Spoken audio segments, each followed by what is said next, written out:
Yacu Pérez, candidato a presidente por Pachacutic. Buenos días y bienvenido a Contacto Directo. Buenos días, y un placer saludar y a todas las ecuatorianas y ecuatorianos. Su candidatura ha estado marcada por el conflicto. Primero una pugna dentro del movimiento a la hora de elegir por quién iría a la presidencia de la República, y ahora resulta que no tiene candidata a la vicepresidencia. Anunció una, pero apenas le duró horas y lo han dejado con los churos hechos.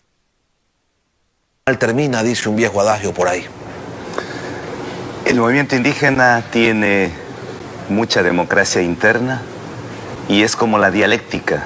La dialéctica es turbulenta, es como el churo cósmico. Esa tesis, esa antítesis, pero llegará a la síntesis. Y eso es lo lindo en democracia. No hay un gerente propietario quien impone su verdad absoluta.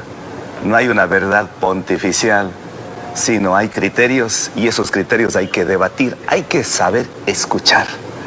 Quien no escucha es un dictador suelo. Y eso en el movimiento indígena no existe. ¿Y la búsqueda de la vicepresidenta ya está cerrada? No está cerrado, estamos a punto de definir. Ventajosamente tenemos varias cartas, muy buenas cartas que reúnen los perfiles que buscamos. Por la equidad de género es necesaria una mujer para romper ese patriarcalismo colonial, ese machismo exacerbante. Y para romper también ese absurdo regionalismo debe ser de la costa ecuatoriana. Y va a ser un lujo, un honor contar con una mujer. Ojalá, ya sea del Guayas, de Manabí, pero debería ser de la costa ecuatoriana. La plataforma de lucha de los pueblos indígenas no ha variado y eso es de izquierda marxista. ¿Allí se ubica Yacu Pérez? No necesariamente de una izquierda marxista ortodoxa, de una izquierda que recoja esa filosofía andina, de esa profundidad de la sabiduría de los abuelos. Recordemos que la izquierda marxista se olvidó de la ecología, lo tocó muy superficialmente, se olvidó de la lucha de los pueblos originarios, se olvidó de la lucha de las mujeres, se olvidó de algunos elementos claves como es la espiritualidad, donde están las emociones, los sentimientos, las tristezas, las esperanzas. Y eso viene del movimiento indígena. Si hay alguien quienes son los primeros ecologistas que aparecen en el planeta, son los pueblos originarios que incluso llegaron a sacralizar a las lagunas, a los bosques, a las selvas, a las cascadas, a las lagunas. Y eso enriquece, eso es la esencia del movimiento indígena, eso es la esencia de las propuestas nuestras, más allá de un sindicalismo ortodoxo, más allá de un burocratismo estalinista, más allá de aquello que hay que decir, porque eso no hizo bien a la humanidad. Eso no significa que Carlos Marx, que Antonio Gramsci, que Rosa Luxemburgo, que todos los clásicos del marxismo hayan hecho aportes enormes al pensamiento, a la filosofía planetaria. Pocas cosas han cambiado en el país, sin embargo. En el movimiento indígena están los más pobres de entre los pobres. Se podría decir que no tienen nada que perder porque una mayoría de sus integrantes vive literalmente sobre pisos de tierra. Lo cierto es que han monopolizado la protesta social y han ganado simpatía popular, pero las urnas no terminan de abrirse para los integrantes del movimiento indígena. Entonces, ¿cuál es el planteamiento de Yacu Pérez para ganar la adhesión mayoritaria del pueblo mestizo? Precisamente porque toda la vida históricamente hemos sido apéndice de los partidos políticos que nos han terminado utilizando y que pensaban que hay intelectuales para que nos den pensando, que nosotros no tenemos neuronas y que somos seres inferiores y que desde 1830, cuando se inaugura el Estado-Nación, mismo nos dan a los curas para que ellos sean nuestros tutores.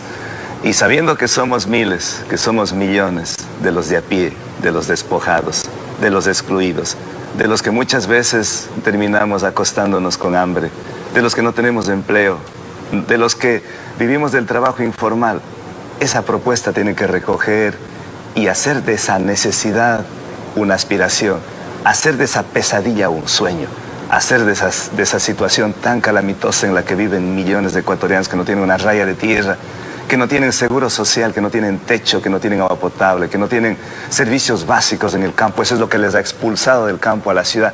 Esa vamos a sintetizar en una propuesta potente, pero una propuesta que no nazca solamente de una mente lúcida, sino tiene que nacer de varias mentes lúcidas, que recoja propuestas desde el indigente, del pobre, del betunero, del informal, hasta de un empresario honesto, porque hay empresarios honestos en el país. Lo que nuestro combate va a ser con los empresarios pícaros, morosos, que evaden los impuestos. Con ellos sí, pero el resto abiertos totalmente a recoger. Tenemos una mente como un paraguas súper abierto y un corazón, ni digamos, más abierto aún. Y en el plan de gobierno de los pueblos indígenas y en el mandato que además le entregará la CONAIE, ¿cuál es el rol, cuál es el papel que se le asigna a la empresa? De recoger todas sus propuestas, de apoyar en lo que tenga que apoyarles.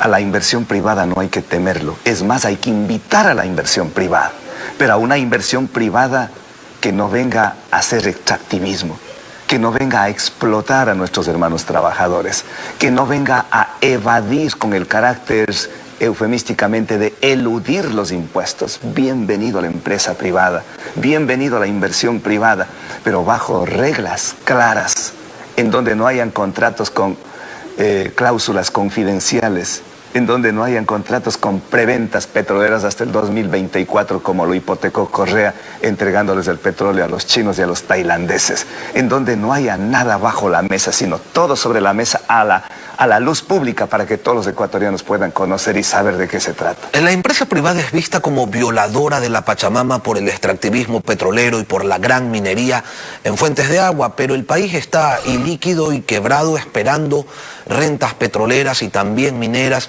incluyendo entre quienes esperan a los pueblos amazónicos. Le pregunto, Yacu, ¿hay extractivismo y gran minería respetuosa de la Pachamama? Todavía no lo conozco. Me encantaría que la Cámara de Minería, me encantaría que las multinacionales digan, este es el modelo, no existe en el mundo. En términos ambientales es un desastre. En términos económicos incluso, porque si ponemos en la balanza entre los ingresos por el extractivismo y los costos que se requiere para la remediación ambiental, la balanza se cae, se vuelve completamente desequilibrada. ¿Por qué cree que en el Canadá, en donde se pone el prototipo, el paradigma de la minería, de la megaminería, hay 10.000, escúchese bien, 10.000 minas abandonadas porque no hay dinero que alcance para remediación ambiental? Y los ecuatorianos y nadie en el mundo queremos ríos envenenados, contaminado el aire, devastado los bosques, arrasado la selva, completamente destruida los páramos. Yacu Pérez en la presidencia de la República significa entonces cero minería, cero extracción petrolera en el país.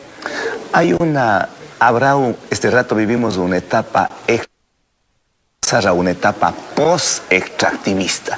Pero para pasar a una etapa post-extractivista es más o menos como cuando venimos desde la ciudad de Cuenca, tenemos que pasar el puente de la unidad nacional. Hay una etapa, hay un puente, una fase de transición. Y en esa fase de transición, ¿qué es lo que proponemos nosotros? Los pozos petroleros que ya están abiertos, los que ya están haciendo minería en Ponce Enríquez, que lo terminen, pero terminen haciendo bien. Lo que nosotros proponemos es en el post-extractivismo ya no volver a hacer huecos, ya no más devastar la selva amazónica, ya no más meter más cuchillas en el Yasuní, ya no más bloques petroleros de entregar, además como se entrega a precio de gallina robada. ¿De dónde saldrían los ingresos entonces, Yacu, para poder manejar todo el aparato del Estado y para poder brindar salud, educación, pagar sueldos, entregar asignaciones a los gobiernos autónomos descentralizados, pagarle al IES lo que se le debe? ¿De dónde saldría la plata? Hay que cerrar la llave, que este rato está abierto y sale chorros de dinero en la corrupción. En la corrupción se van millones de millones de millones de dólares. En el desgobierno de Correa, en los 10 años del despojo, en los 10 años de la corrupción, se fueron por corrupción 70.000 millones de dólares. 70.000 millones de dólares, eso no lo dice Yacu Pérez, lo dicen los informes del Banco Mundial. Hay que parar la corrupción. Esa es una propuesta, pero así, potente, y tenemos que dar ejemplo, como lo dimos ejemplo en la provincia del Azuay. Eso es lo que hicimos en el Azuay, replicaremos en el país. Pero además de eso, Hay que volcar los ojos al campo. Pero en serio, no en el discurso. Ahí están los alimentos. La verdadera riqueza no está bajo tierra, está sobre la tierra, a través de la agricultura, de la agroecología, a través del turismo, y el turismo en diversas manifestaciones. Hay que seguir el ejemplo de Costa Rica. Ahora, de llegar a la presidencia de la República, Yacu Pérez trabajaría por la legalización del aborto. Hay dos causales para la legalización del aborto. No es que queremos libérimamente. Primero hay que entrar en la prevención. Hay que hacer que nuestros jóvenes, nuestros niños sean responsables, y por eso la clave es la educación. No hay nada que inventar el agua tibia. Hay que seguir el ejemplo de Finlandia, que la educación es la clave. Y la educación no así catequizándoles, no de esa visión colonial, con la regla y con sangre entra la letra, sino con el juego, con los valores, como lo está haciendo, reitero, Finlandia, Suecia, los países nórdicos, Japón. Y en el tema del aborto hay dos causales. No podemos esperar que una mujer le obliguemos a tener a un niño fruto de un acto de violación, y en el otro caso cuando peligra la mujer, peligra la vida de la mujer. En lo demás creo que quedaremos hasta ahí y se debatirá, pero hay que llevar una propuesta que permita la libre determinación de los cuerpos, la libre determinación de los territorios, como el tema de los pueblos indígenas, pero ser suficientemente prudente, respetando profundamente la vida, respetando profundamente los valores, respetando profundamente la dignidad de nuestras mujeres. Desde la derecha se ha abierto una invitación al diálogo para construir una candidatura de consenso que combata al correísmo. ¿Usted se va a sumar al diálogo o combate al correísmo solo? Nosotros combatimos al correísmo y a la derecha, porque Rafael Correa y Guillermo Lasso son lo mismo, al extremo que Guillermo Lasso financió la campaña de Correa. Los socialcristianos toda la vida estuvieron gobernando muy bien, abrazándose entre Nebot y Correa. Si Correa gobernó para la derecha, para la banca, para los inversionistas extractivistas, él no gobernó para la izquierda, de izquierda no tiene nada.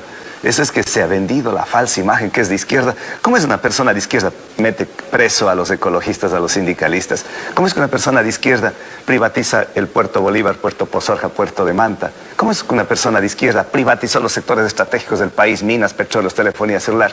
De izquierda no tiene nada más que el discurso. Pero en el movimiento indígena el correísmo tiene no pocos adeptos. ¿Qué tan factible ve usted una vuelta del correísmo con el apoyo de un sector, no sé si amplio o minoritario, pero con un apoyo del sector indígena? Los pueblos originarios tenemos memoria. Un déspota, un prófugo de la justicia, un prontuario, no puede llegar a las comunidades, que destruyó la educación intercultural bilingüe, que intentó quitarnos la casa a la CONAI, que nos mandó a 850 personas a la cárcel, que metió las cuchillas en los páramos de los indígenas, que metió las cuchillas en la selva de la Amazonía.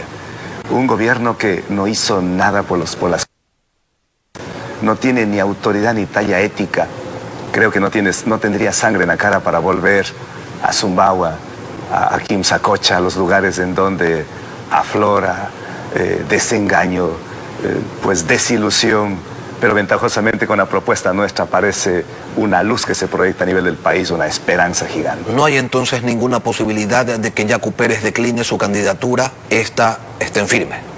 No hay posibilidades, además, no por lo que yo quiero. Siempre he dicho, no me obsesiona una candidatura presidencial, sabiendo que encontramos un Ecuador devastado, un Ecuador en soletas, como usted ha dicho, tantos miles de millones de dólares que nos hace falta, deuda pública de 60.000 millones de dólares, déficit fiscal de 10.000 millones de dólares, impagos, gobiernos provinciales y todo.